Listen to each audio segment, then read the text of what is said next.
Hi. So I have literally just walked through the door back from my run this morning, and I wanted to do this live in my big kind of shiny red-faced glory. I don't actually look quite as red as I did on this camera, but I assure you I am tomato red in my active wear, because I have just run 6.5 kilometres.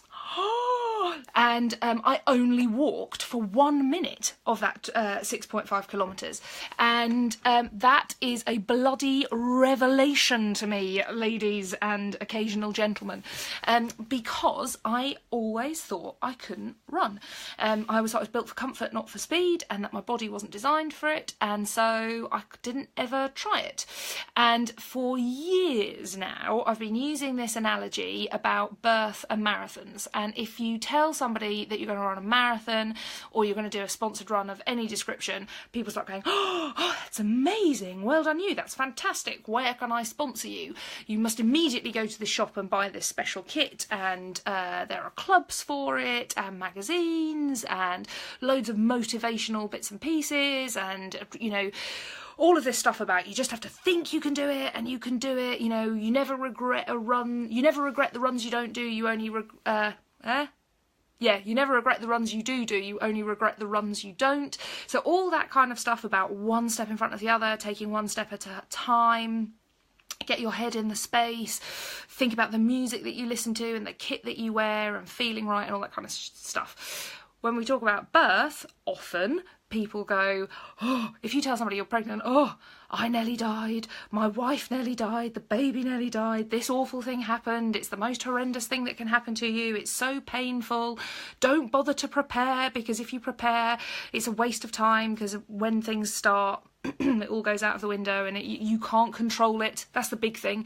You can't control it. There's no point trying to control it. No point telling women that you can have a positive birth experience, because you're setting them up for a failure and blah, blah, blah, blah, blah.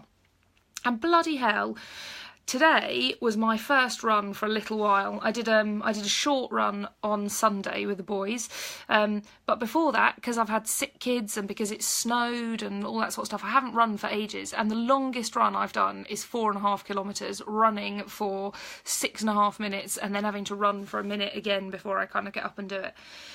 And today we went out on this run and we're running through the park, and it's bloody hilly, and we just seem to be going up and up and up and up, and we were just running and running and running, and I was thinking, when is the break coming? When are we going to stop and walk?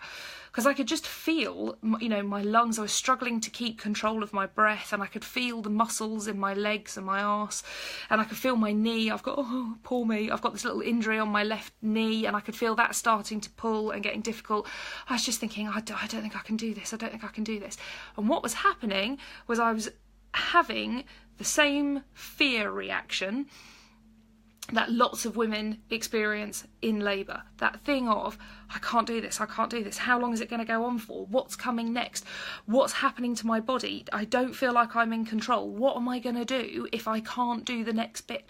So that I can feel that anxiety and that panic building, but at the same time my rational brain's going, you can do this. It's just one foot in front of the other. Just keep doing it. Just keep going. 1 foot, 1 foot. Not only can you do it, you are doing it. And I bloody well did do it. And I got to the end, and it's kind of euphoria. It's like birth game, because you're full of oxytocin, and the same way that you are after a run, you know, as your body starts to wind down and starts to recuperate, all of that oxytocin starts to be kicked out, and it feels incredible. And the pride that I felt having done this 6.5k run, I know a lot of you run a lot further than that and are a lot fitter. 6.5k might not sound like very much, but hecky thump, it felt like a massive achievement to me. So I feel fucking incredible, and I want to just throw that out there, because again, it's another one of those things that we don't really talk about, is about how good you can feel after a labour.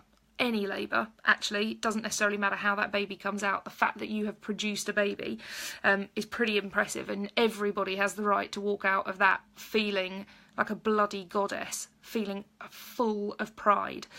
And actually, the run that I was doing, so I run in a group, and there are 8 of us in the group, and of course they're all mums. We're all mums.